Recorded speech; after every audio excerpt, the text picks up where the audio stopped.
Hey everyone, I hope you are having a wonderful day so far. I am just dropping this special little clip into all the episodes. So, no matter what episode you're listening to, this is actually pretty current as of July 2024. I wanted to come on here and just say a big thank you to Earworthy because the Life Shift podcast was just named the best overall podcast of the year in the first Earworthy Independent Podcast Awards.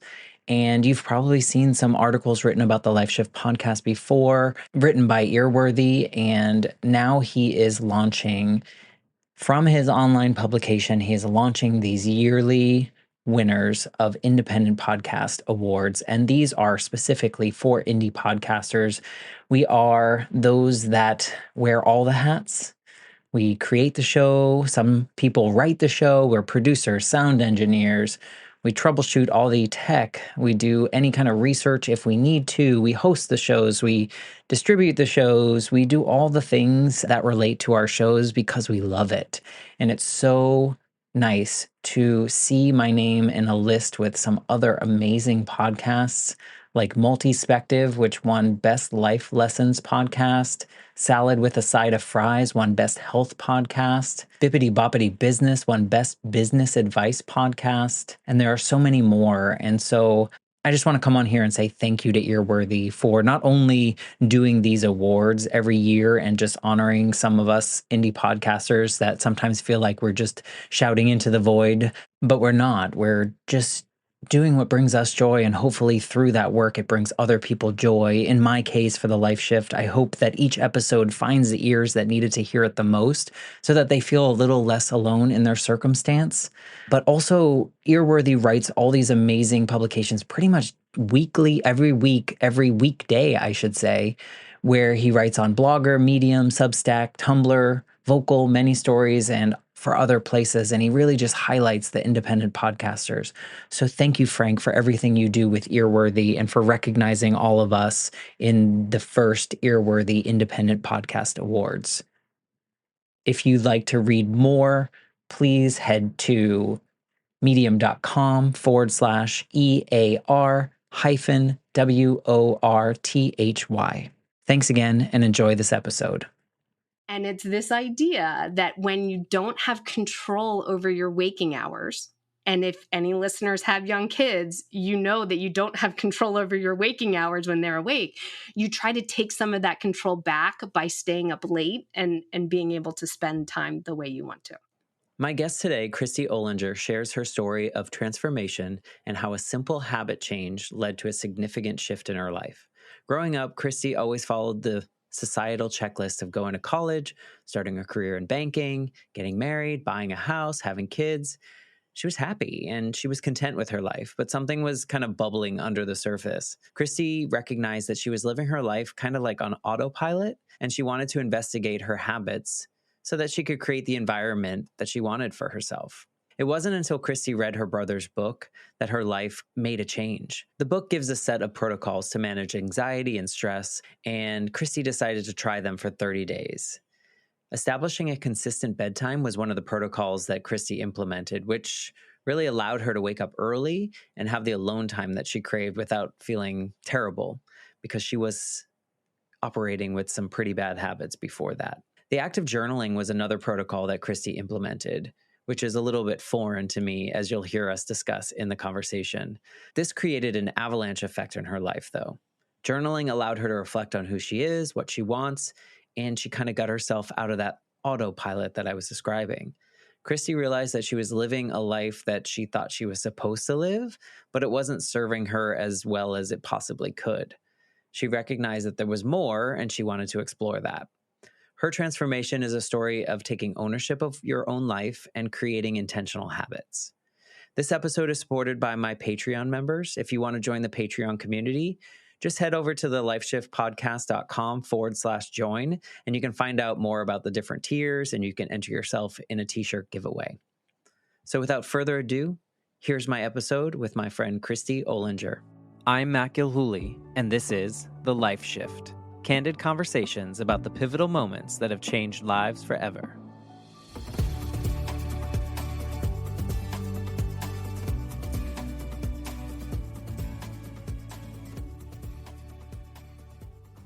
Hello, my friends. Welcome to the Life Shift podcast. I am here with Kristy. Hey, Kristy.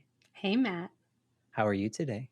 I'm nervous. You're nervous and you're a podcaster. You shouldn't be nervous. It's just so different on the other side of the mic. I know you know that. And to be honest, and I don't know if this happens to you, you have a podcast you co-host with a former guest of the Life Shift podcast called The Opposite of Small Talk, which I was also a guest on, which was lovely. As a podcaster, I still get nervous before I record an episode with someone. Has that happened to you? Yes, I do. Sometimes more than others. I would imagine for you, people's life stories are pretty. I'm sure you feel, because I know you, that you need to take a level of care with people's life stories. If someone's coming on and they're promoting their book on the opposite of small talk, it's a little less personal. I feel a little more comfortable and less nervous. But yes, there's always a certain element of nerves. I like it now. I think I embrace it. I was writing out what my pre-show rituals are because I have dogs and I have to put on like white noise in the hallway and kick the dogs out and turn the fan off and do all these extra things. And so I think that helps me kind of calm my nerves in a weird way. But anyway, this is not about how we feel as podcasters, but you are a podcaster. And maybe you could just share a little bit about what the opposite of small talk is all about and what you do with your co-host Danielle on that show, just before we get into your story. Yeah, that's great. So, The Opposite of Small Talk is a podcast for curious people who know that there's no one right answer to live your best life.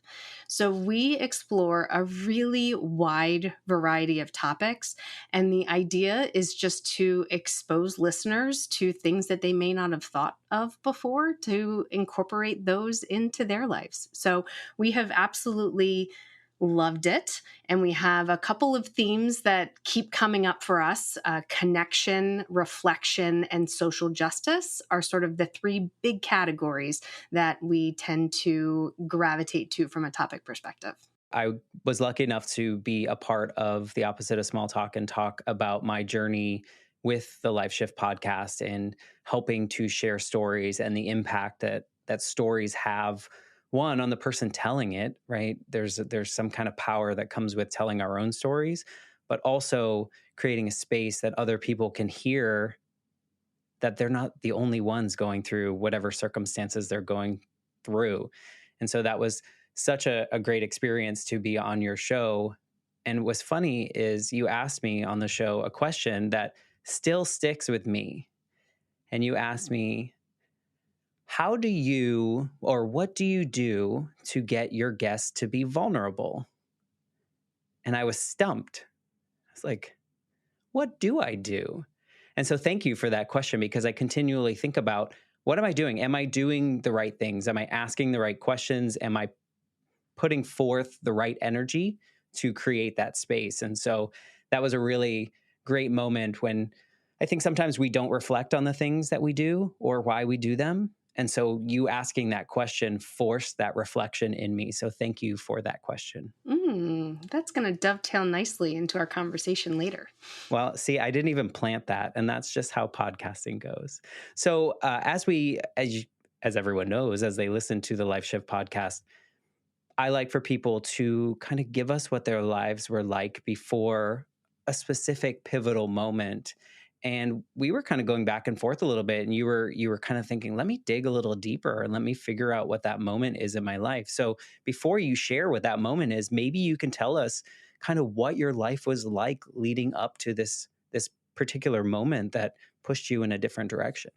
I grew up in the suburbs of Philadelphia, where I happen to live today still with my two parents and two siblings.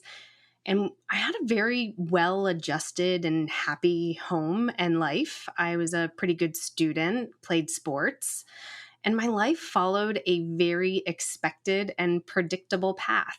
I went to college. I started a career in banking. I met my husband and got married. We bought a house together in my hometown and we had two kids. And it was a happy life. Nothing felt wrong or missing. It was a normal, happy, well adjusted life. I like how you said that. Like, it's very normal, adjusted, happy life. And I bring this up to a lot of people that what you describe is kind of what I felt was society's checklist for people of that grew up in the 80s and 90s, maybe earlier, I'm not sure, but people of my generation growing up in the 80s and 90s just felt like society or someone told us this is the order you need to do things. In order to have a good life, you have to do high school, then you need to go to a good college, then you need to get a good job, then you need to get married, then you need to have kids. You need to do all these things. Did you feel a societal pressure to do all that, or was it just like a natural occurrence and that's kind of how life was happening for you? I am 100% confident that there were mental models that I was following that was planted in everything around me that was driving my decision making, for sure.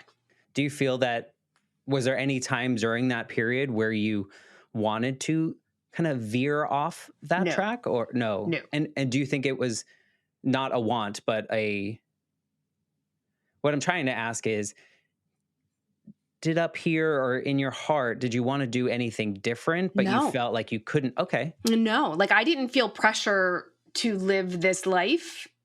I don't think I decided it though myself. Okay.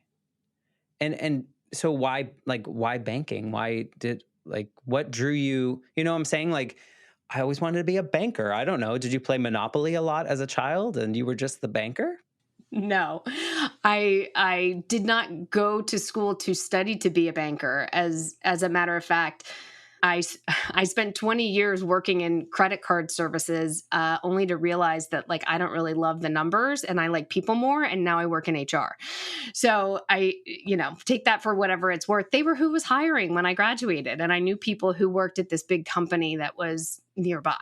That was how that decision happened. It was the opportunity that was in front of me. It wasn't something that I was specifically pursuing. Right. Do you feel that you were allowed to dream? Or not allowed, maybe allowed is not the right word. Do you feel that you were I don't know, I felt in high school for me, I felt that I was never allowed to dream or I had dreams, but it was like those are dreams. You can't actually do those things. You have to go work for a bank. You know, you have to go do whatever opportunity is there, you need to take it. Not I want to go work for MTV. I should try to get there somehow. Yeah. Did you have any kind of like feeling where like you felt like you were allowed to dream about something or was it more kind of like just what it was? Yeah, I don't think creativity wasn't necessarily promoted as a career path. So it was supported. I played the piano. I was always a very creative person, arts and crafts, all of those kinds of things, but that was never something that would be promoted as a viable way to spend your life. I think the other thing I would share, just, you know, being a woman, I grew up in a household where my mom did not work and my dad worked a lot. And so, in a way, I was carving my own path because I knew from the get go that I was going to have a career and a big career. And that was never a question in my mind, even though that wasn't the model I was shown. Like, I knew that that was going to be what I wanted in my life.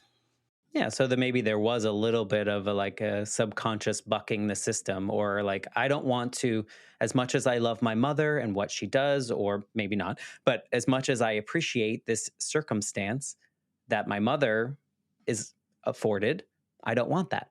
So maybe there was a little bit of like, oh, well I got to be more independent in some way, maybe. Yeah. Yeah, I think that's fair. I think it's fair. I think it's interesting too because so many episodes I talk to people about this weird societal checklist that I know didn't exist anywhere. It just felt like I was following Well, it it. existed everywhere, Matt. Like literally every movie, every book, every interaction that you have with people is where it exists. Yeah, but it's weird because I don't think my family ever like well, my family never said it out loud that this is what is expected of you and you must go do this. It was just like I put that on myself and a lot of that probably has to do with my childhood trauma in avoiding upsetting someone or going against the grain, if you will. And so, maybe that is a little bit of that. But, good for you for enjoying the ride that was that checklist, at least until the point that you've explained so far. So, did you just continue on that list? Like what comes after? Okay, I got married, I bought a house. What comes after that for you in this checklist? Your life shift moment happens. I mean, I was living the checklist life, And you were enjoying it. and I was happy. I was 37 years old, and I read a book called Conquer Worry. And this was a book about how to manage anxiety and stress. And I'm not a particularly anxious person, but it just so happened that my brother wrote the book. And so I was being a good sister in reading this book. And the concept of the book is that it gives you a set of what they call protocols. I think maybe 36, 40 different protocols that you can do to help manage the stress in your life. And the idea is that you pick 3, 4 of them and you try them for a period of 30 days and observe how it impacts your feelings of stress and anxiety in your life. And I decided, okay, well, I'm a good sister. I'm not only going to read the book, I'm actually going to do these protocols for 30 days and report back to him and tell him what I think of his book and process and the impact that he's making on the world. And so I come across this protocol that says, establish a consistent bedtime. Now, Matt, let me describe for you what my bedtime routine was in that moment. I'm 37 years old. I've got a 7-year-old and a 4-year-old. And so my practice was after dinner, I counted the minutes until both my kids and my husband would be in bed. And then I would get on the couch and I would get cheese and crackers. And Matt, it wasn't even good cheese. It was like deli American single slices of cheese that I would break up and put on Triscuits. And I would watch. Well, at least it wasn't Kraft. Yes. Yeah. At least it wasn't Kraft. Yeah. Okay. A step above. And I would watch terrible TV for hours, like reruns of shows I'd seen a million times and B movies that weren't even that good the first time. And I would go to bed at like 2:00, 2:30. And I didn't learn until years later that this is actually something that commonly happens to parents of young children. And it has an awesome name. It's called revenge bedtime procrastination. And it's this idea that when you don't have control over your waking hours, and if any listeners have young kids, you know that you don't have control over your waking hours when they're awake. You try to take some of that control back by staying up late and being able to spend time the way you want to. Like a little rebellion, if you will, for yourself. Although it's Yes. not really serving you that well. No, not at all. I physically felt terrible because I still had to get up and go to work the next day. And plus I ate a pound of cheese the night before. So it just wasn't like the best scenario. So I'm reading this book and I see establish a consistent bedtime. And I realized that if I went to bed early enough, I could actually flip it and wake up before the kids got up and have that alone time that I wanted without eating a pound of cheese and watching terrible TV. And one of the other protocols was journaling. And so I experienced what Gretchen Rubin from her book Better Than Before calls a lightning bolt. So habit change, right? There's all these different strategies for habit change. In that moment, I changed my habit overnight. And every weekday since that date, I wake up at 5:15 in the morning and I spend time journaling and drinking coffee and having my alone time that I craved, but without the cheese hangover and feeling too tired for the day. So that was my life shift moment. But what it inspired, that sort of the avalanche effect from that really came from the journaling, right? Because now instead of hours of mindless TV, I was actually reflecting on who I am, what I want, and getting myself off of autopilot. I think it's so funny how you picked up on the checklist thing, right? And I was living a life on autopilot. I was doing the next thing that was in front of me because that's what I was supposed to do. And it didn't feel wrong. I'm happy with a lot of the choices that I made, but I realized is there more? Is it serving me? It's almost like your subconscious was like, I'm fighting this. Like, I don't want to do everything that I'm supposed to do in some way. I just want to like veg out, eat the things that I shouldn't be eating, watch the crap that I shouldn't be watching. Just like, I just want to sit in a pile on the couch, and I think we can all relate to this. Like every so often we all need our alone time. We all need just that moment to just be and do whatever without any kind of judgment. And I think for me, I'll do the same thing. I'll take a Saturday. I don't do it every day, but I'll take a Saturday and just sit there and go like, I'm not going to look at my computer. I'm not going to look at any kind of work I need to do. I'm not going to work on the podcast. I'm going to watch the worst movie series I've ever seen in my life, all 5 of them, whatever that may be, because I just want to and I need to. And it's just, it is. And so, and I think that's me going against kind of like the grain. So I'm wondering, maybe that was what you were doing. But what I would say, Matt, is I encourage that, right? The intentional act of rest or doing what you want to do. I don't think I was doing specifically what I wanted to do. Like the thing that I wanted was the alone time, was the time with me. I didn't necessarily want the TV and the cheese.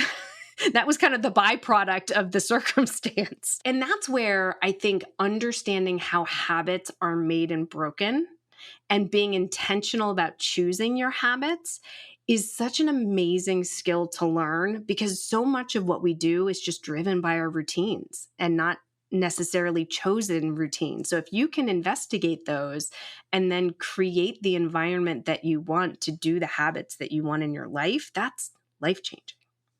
Why that moment? Like, what was special about how, like, I feel like sometimes we could read things, we can look at things, but until it hits at that right moment, was there something happening around that time or space in which you read this and then you realize, hey, what am I doing? And then I can take ownership of this to flip it around. Was there anything that was like, why then?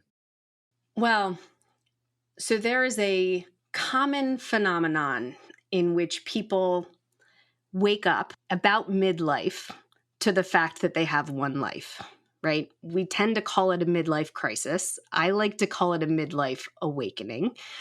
But I do believe that many of us have a moment in our lives around this age where you recognize that, is this it?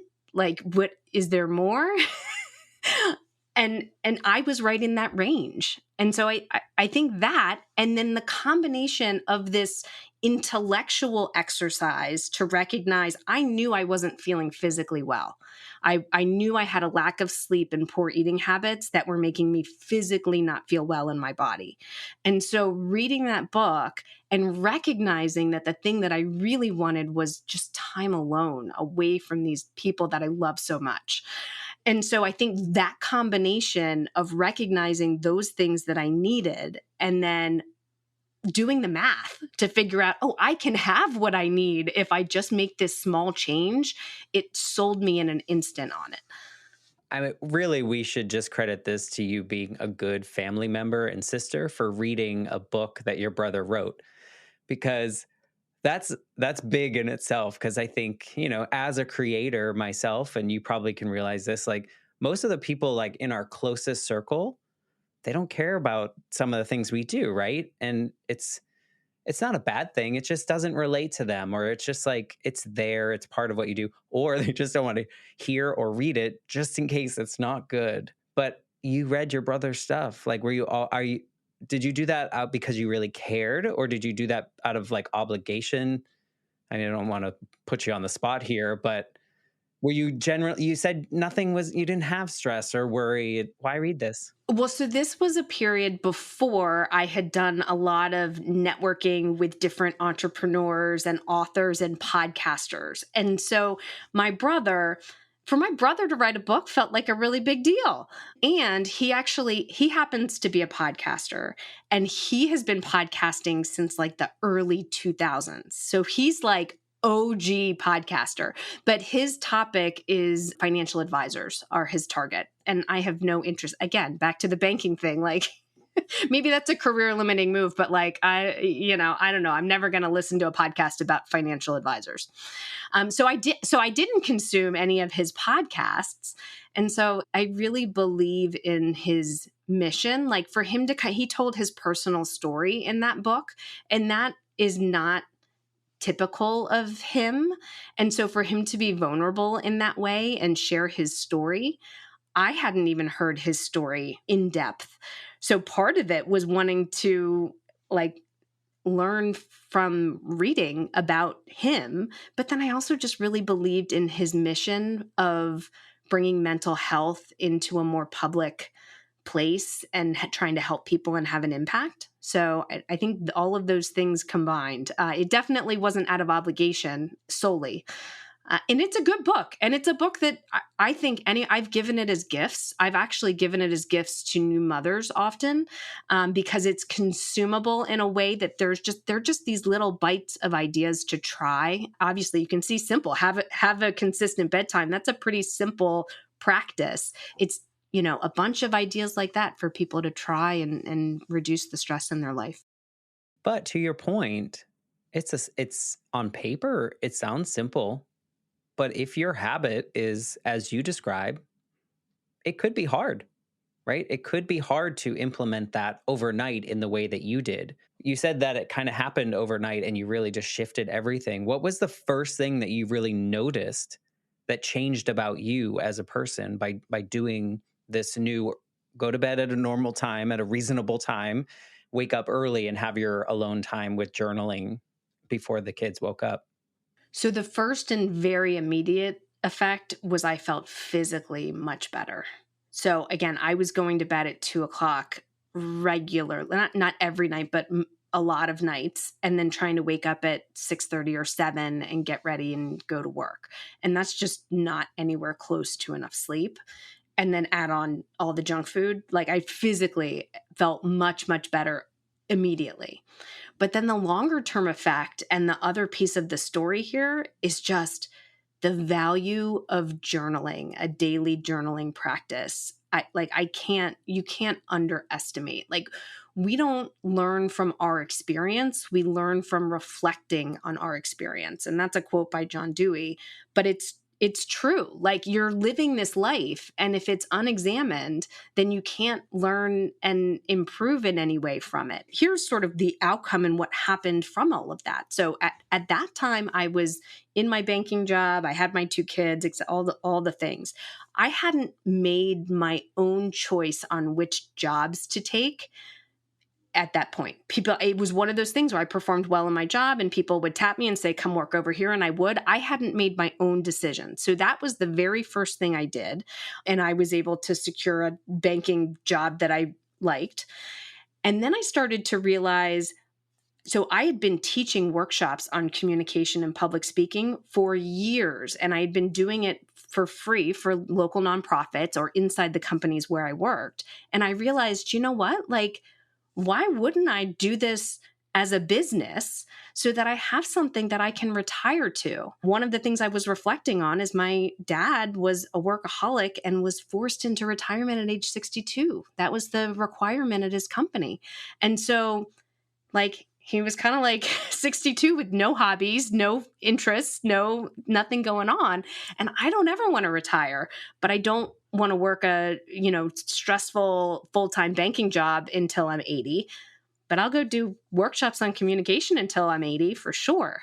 So that was a huge change that I made, starting a business and starting a podcast. That all came from journaling. What does your journal practice look like? I think that some people, I mean, I'm sure it's different for a lot of people, but what is your specific journaling process, or what did it look like to begin with, and how has it evolved over this time?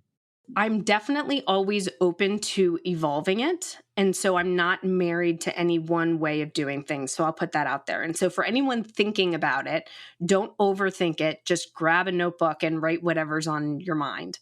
My practice today, I start with I am statements, like affirming the kind of person that I want to be in the world. So, as an example, I am working on being a more empathetic human. It is not something that comes naturally to me. And so, one of my I am statements that I write every morning is I am a good listener and I am empathetic. So, I think that's sort of the first. So, I've got maybe 3 or 4 I am statements that I do. And then I will do a gratitude, something that's happened in the last 24 hours, something very specific, just a one-liner. And then I write. And I oftentimes will start with kind of recounting either what happened the day before or what's happening today. I can get a little bit, I don't know, like transactional about it, which is not great. But when I have a nugget of a feeling, that's when I try to follow, oh, why am I feeling that way? And sometimes I'll, unpack that a little bit. And then, so that's kind of like the everyday thing. And then every once in a while, I'll do like a vision casting couple pages where I'll think about, what do I want my life to look like in 5 or 10 years? I don't set goals out that far, 5 and 10 years. That's crazy to me. But I'll do vision casting where I'll like describe all these different things that I would want my life to look at in like really big detail every once in a while. So vision casting is one. And then the last one that I'll do every once in a while is gold mining or gold prospecting, which is where you think of a problem. This actually comes from the Conquer Worry book as well. It's not his practice. It comes from maybe Earl Nightingale. And the idea is that you think of a problem and then it's basically like a self brainstorm where you think of all the potential solutions for a problem that you're having in your life. I like that you mentioned transactional because someone like me, I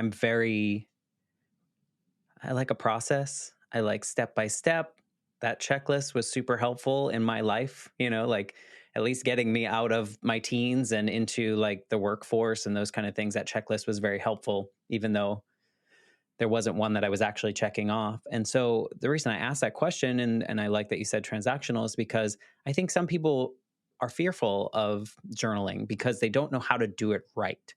They don't know if there's a right way to do it. How long should this section be? How many sections should there be? All those questions come up in my mind. Were you someone when you did that for the first time, was it comfortable? Was it weird? Was it hard for you as someone that's more transactional to just start into journaling?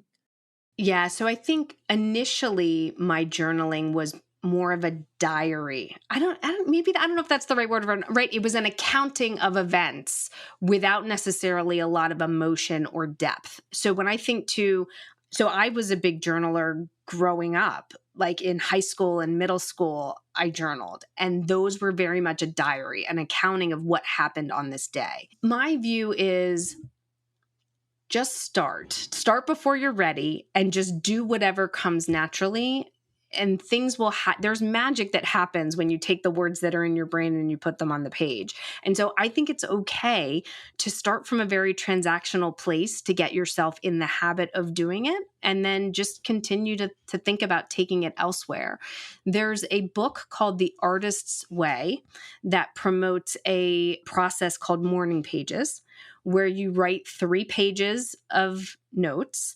And the idea is just literally you're dumping everything out of your brain. And people will talk about writing their grocery list. Like, it does not matter what it is, just whatever it is that's in your brain. And the idea is to kind of like get all of that out, because so many of our thoughts are negative and they're the same thoughts every day. And just get it all out of you so that you can let in the creativity that you have in yourself. One other tip, though, for people, and we'll have to check and see if it's still there. There is a website called 850 Words where you can do that electronically, and it'll give you like a counter for like you've done it every day. So some people find that kind of thing helpful to have that accountability of like, oh, did I do my pages today? So that's a online version of the same thing. But I feel very strongly that the physical act of writing is where the magic happens. Typing's not the same thing. It's not for you. It could be for, other people. However, whatever Yes. works. Do you do it religiously every day, or is it something that you try to do a majority of the time? And if it doesn't happen, it's not like you're in trouble with yourself. I would say the times that I miss would be when I'm traveling for work or fun. I will often not bring the journal, and that's really the only days I miss. Have you ever gone back and read some of your earlier stuff? No. Are you I not supposed should. to? Is this a rule? I really should. No, I don't think it's a rule. You know, it's funny. So when I get to the end of a journal, I do leaf back through, and at the back of the journal, I put the dates of some of the more meaningful things that I wrote about. So I don't go back and read, like, I don't read ones from years ago. But if I were to ever pick up one of my old journals, or if my kids ever pick up one of my old journals, they would be able to look at the back panel and see, okay, everything else is just whatever boring, mom's going to the gym today, mom's recording a podcast today. But oh, look, here was one about something important and what she was thinking about. That's so interesting. Would you go back to read that, like that first journal? I had the thought, actually, in preparation for this podcast, I was thinking I should go find the ones that I started doing in that life shift moment. I didn't get a chance to dig it up because I'm not quite sure where they are, but that would be really interesting to see what they were like in that moment. Well, and talk about a reflection. It's like an inception moment. It's like a reflection upon a reflection that you were reflecting on. Yes, you know? that is Yeah. like an It could be inception really moment. interesting. I think sometimes we don't realize how far we come. And I think journaling will help, right? Because you're examining or reflecting on more immediate moments in most cases. I'm imagining more in like the last week but to then take it a step further and look back a year ago and reflect on where your mind and your headspace was then, we don't realize how far we've come until we take the time to look back. And so if we're only kind of sitting in this time period, it could be a really interesting experiment for you to see what's different about you just as a human, because seeing the human changes are a lot harder as well, right? We grew up in a time period where you could mark your successes by promotions, salaries, house, marriage, like those, you could see them, right? And you knew you've hit the milestone, you've hit the next mark. But this is interesting as a developing human. How far have you come? Like you mentioned, you want to be a more empathetic human being. Maybe looking back, you might find that you are far more empathetic than you were when you first started. Yeah. Well, so what's interesting is that my I am statements have changed over time. And so looking back to see when I thought to add a new I am statement is a really interesting point in time as well. Like, when did I realize that that was something that I wanted to be? Are all of your journaling experiences all focused or attempting to be all positive, or is there a space within the journal to dump out that negative feelings and reflect on those as well? It is a lot of dumping out the negative feelings and reflecting, for sure. There's something about journaling that I think some people have maybe a chip on their shoulder about, that maybe it's not journaling, maybe it's more like affirmations and things along those lines that people feel very like woo woo about, if you will. And I can see people that are more type A like me thinking, okay, well, my journal must only be all this positive affirmation. And like, what if someone sees it? They need to see, look at all the amazing things I'm doing. So I found a journal of my mother's, and she was fine with us taking a read through it. And it was written in like super flowery, 100% positive language. It was reading like she was expecting someone to read it someday. That is not how I'm writing. I don't necessarily worry about others reading it someday, but they could see. My husband would see things that are negative for sure, and it's okay. It's how I was feeling at that moment, and I think that's naming your feelings is part of the value of the activity, because sometimes you don't realize how you're feeling or thinking about something until you put it out on a page. So I don't know. I think you have to be. If there's one place to be real with yourself, it's in your own personal journal.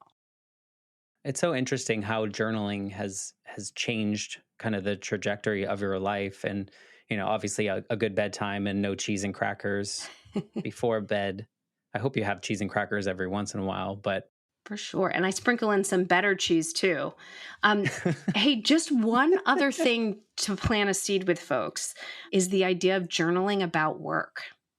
Oftentimes, when we journal, we're thinking about personal reflections and what's happening in our personal life. But there's so much value to doing a retrospective about that difficult conversation you were going to have and how did that go and how could it go better next time, or that meeting or that big decision that was made or the political stuff that's going on at work.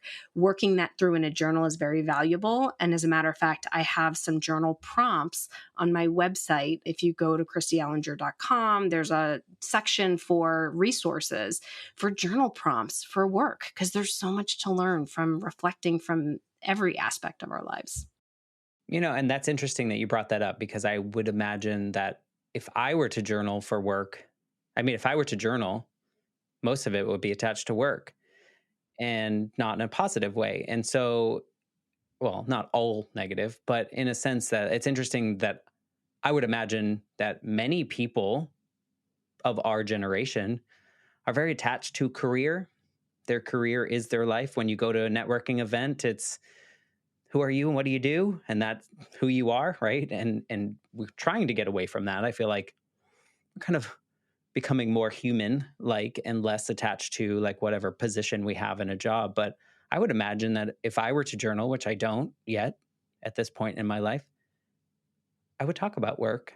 So it's interesting that you brought that up, because I guess there are people that would only just talk about whatever's happening behind closed doors and things Yeah, like that. I think so. I think as an entrepreneur, you may be in a more unique position than most in terms of how you think.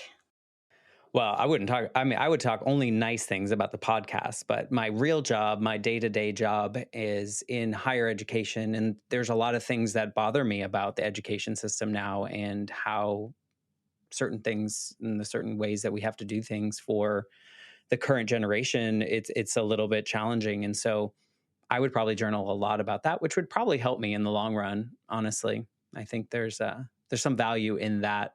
That was interesting that you brought that up. Why do you think you haven't had a journaling practice or haven't thought to journal?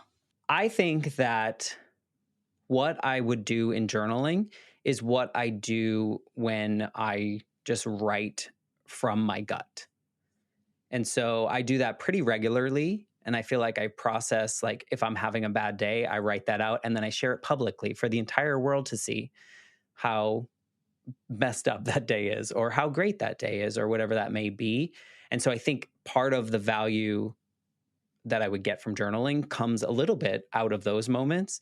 And then these conversations on the podcast also allow me to reflect more. I actually got really teared up the other day when I was talking to someone because I was reflecting in the moment of how this experience has served the younger version of me that's still inside, trying to still maneuver the trauma and the value in that. But I haven't physically done it. I've thought about it a lot, but I haven't done it. I don't know why.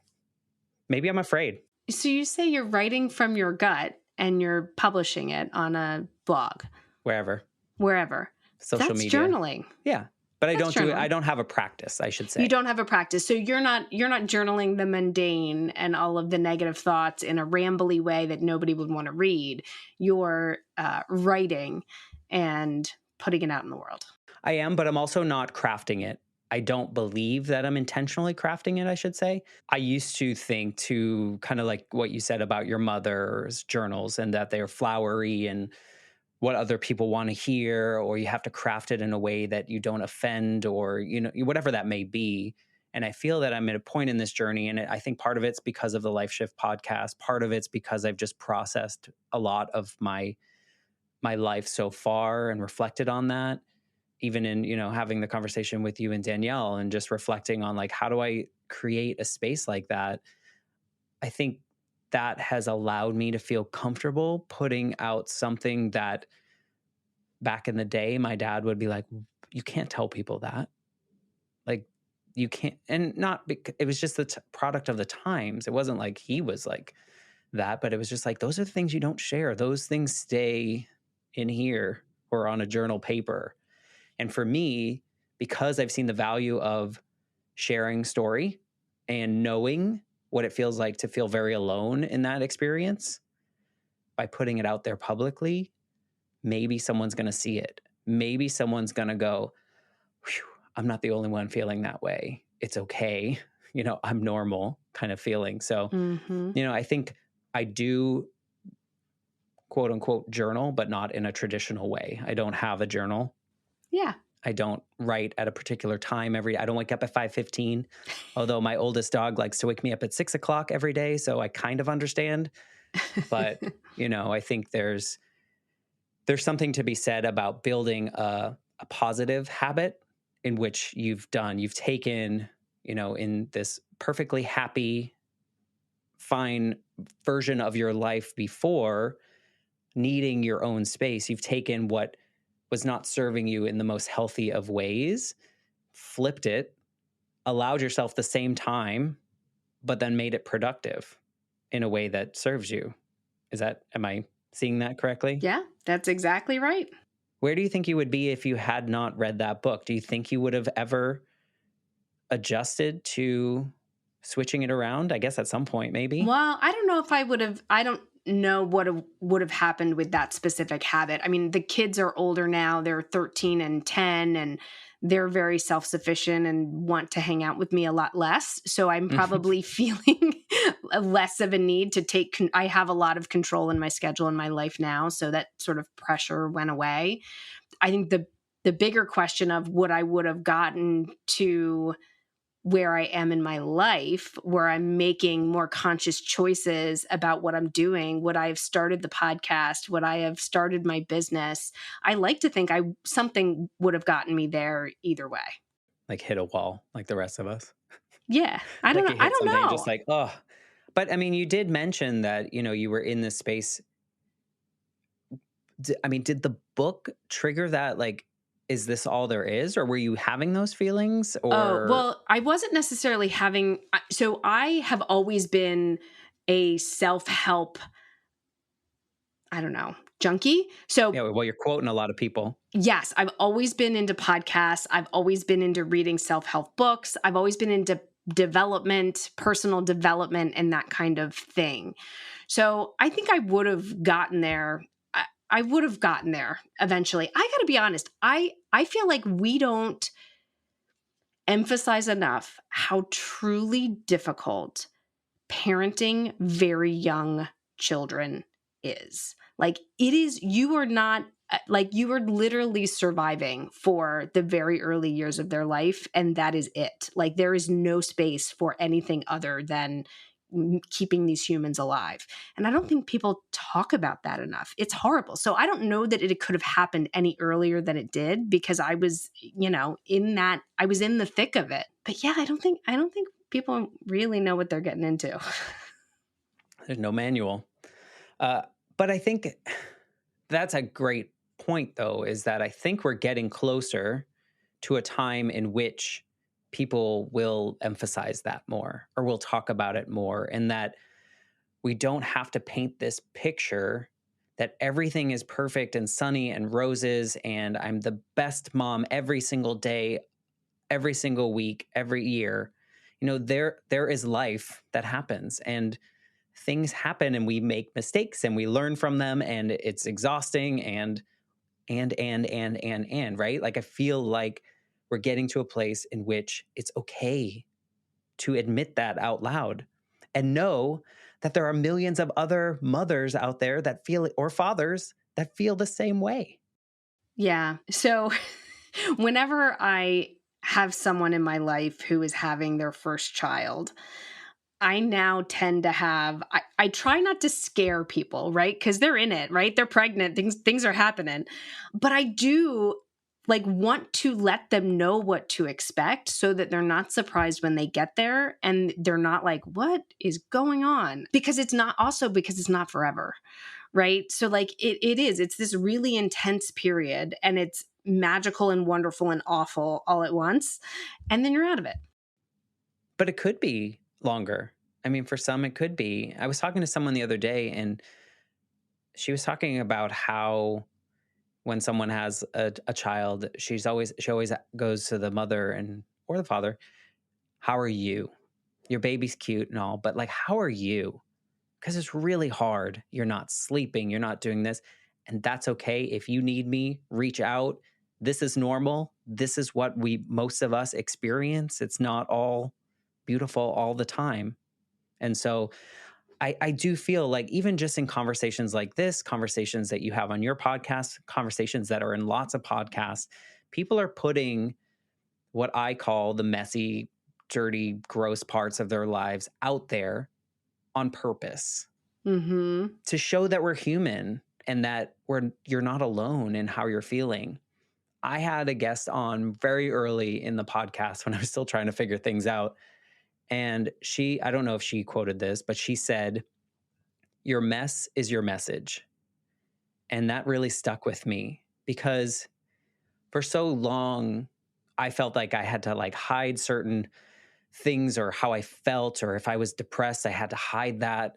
But all of that makes me a much more interesting human if I can share that out loud. And I've learned so much from the really hard parts of my life that I wouldn't trade.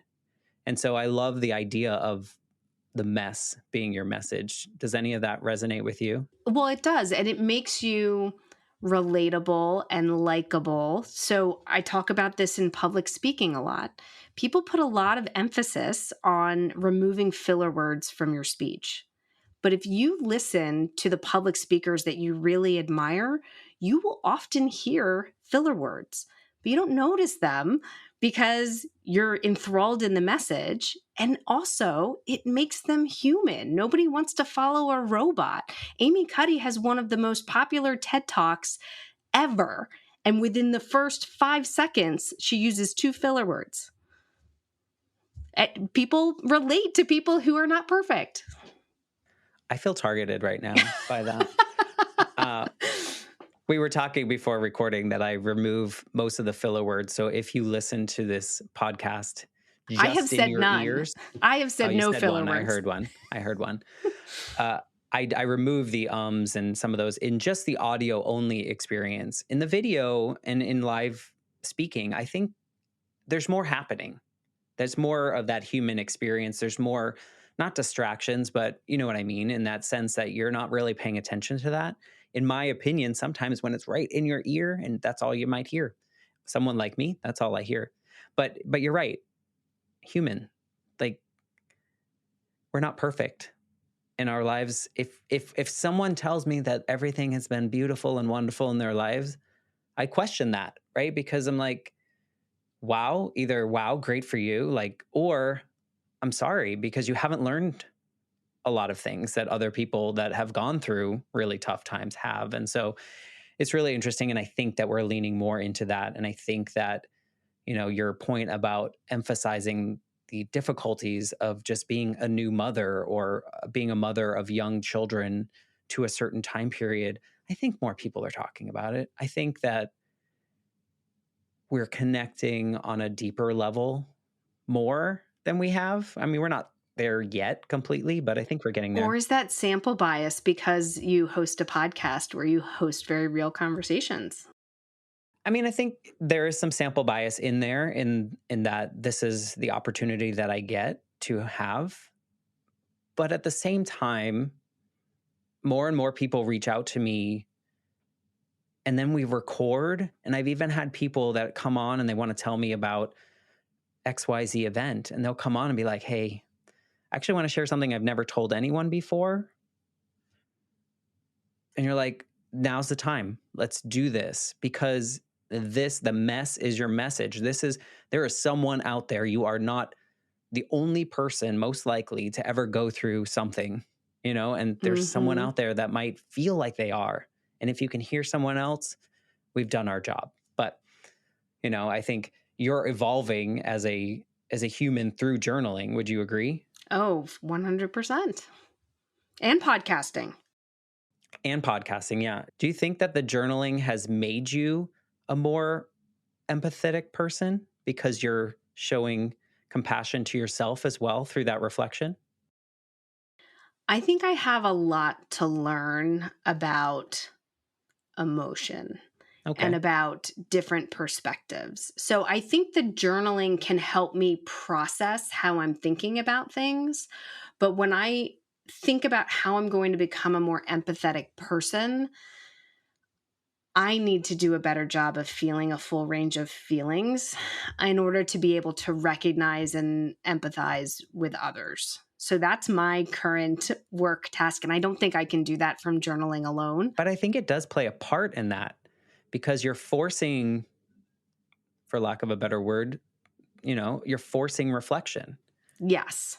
on yourself, Yes. right? And so if you experience a moment and you didn't handle it in the way that you wanted to, or you didn't it didn't evoke a certain emotion, maybe you might take that time in the next day's journal to reflect on that. And Mm-hmm. why? Yeah. Why didn't I feel that way?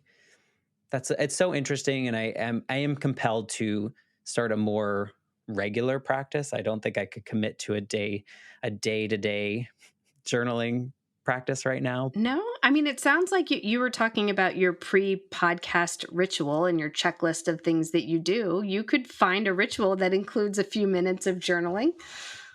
It definitely wouldn't be a 5:15 wake up to do my journaling. Yeah, well, and I will say that just happens to work for me. I think there's a lot of glamorization of the morning routine, and I do not subscribe to that. You know what time you work best with sleep and wake and when you're at your best. And so I don't think people should be trying to force a morning routine on themselves if they're not morning people. Yeah. I mean, I think finding that quiet time where you can actually have the time to yourself to reflect and do what will serve you best if you're going into the practice of journaling. I think that's, when you find that space. And for some, it might be morning. Some people, it might be late nights because they don't have to wake up early and like you were describing. If this journaling, podcasting, entrepreneur version of Kristy could go back to the version of you eating those cheese and crackers on the couch and staying up till 2 every night and feeling like crap the next day. Is there anything that you could tell her that might trigger that to start earlier? Do you think she would? I mean, I think I would have to go back earlier than that particular moment, right? And I'd like to think that past Kristy would be receptive to future Kristy's insights.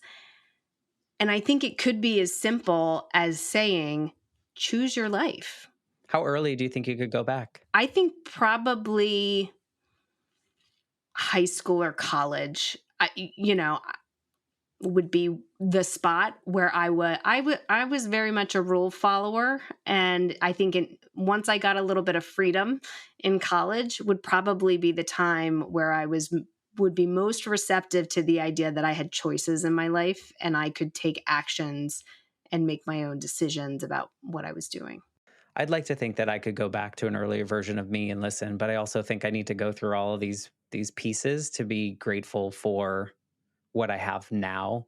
And I think what's important about your story is that we do have choices and we can make those choices for ourselves. In most cases, we can make those choices for ourselves. And if that is something that people listening are feeling like they're just kind of going along the normal day to day, it's very routine, and they don't feel like they have a sense of self in a certain space, then maybe kind of what you do is an option for them, is something that could allow them time for that reflection. Just like when you asked me that question and it's still stuck in my head, on that podcast, it's it's something that could help someone move to a place where they can make those decisions and feel comfortable making those decisions, feel confident in making those decisions.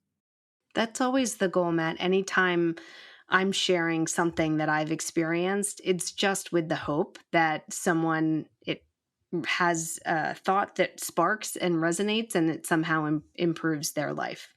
And as a podcaster, that I think we all kind of go in there is that, like, did the right person hear that episode? Did the right person that needed to hear it at that moment in time, just like you reading that book at that moment in time? I've had other guests reading that book, You Are a Badass, like just right at the right moment in their time, in whatever time they were going through. And that one sentence that stuck out to them, or the consistent bedtime, like that one thing was there at the right moment and you seized it. A lot of people would just read past it. And that's why, when Danielle and I started this podcast, The Opposite of Small Talk, Our very first episode was about originality because we were grappling with this idea that we were going to bring a podcast into the world and we're going to talk about these topics that everybody is talking about. And what we came to realize is that just we could be talking about the exact same thing that Mel Robbins is talking about on her podcast, but for whatever reason, the way we say it might resonate differently with a different person. And that makes it worthwhile. 100%. And to the reason I came on your show and just the storytelling aspect of just sharing, it does something for us too. And hopefully you'll reflect back on this in your journaling tomorrow morning, and it will open up your eyes about something that you didn't even think about as you said it, as those words come out of your mouth. And then again, when it gets released, you know that there's these other experiences that come along. So thank you for willing to be a part of the Life Shift podcast and dissecting your life to find that moment that really changed things. Well, thank you for having me, Matt. It's a pleasure, and you certainly have a gift for making people feel comfortable. Well, thank you very much. And if anyone's interested in connecting with you or seeing those journal prompts, we'll give them the information in the show notes, and they can check them out on your website and connect with you wherever you want them to. So we'll put all that information in the show notes, and take a listen to The Opposite of Small Talk. You can start with my episode, which I'll link to in the show notes as well, and then subscribe to their podcast, give them 5 stars, a nice little review. You can do the same for me if you'd like. And until next week, we'll be back with a brand new episode of the Life Shift podcast.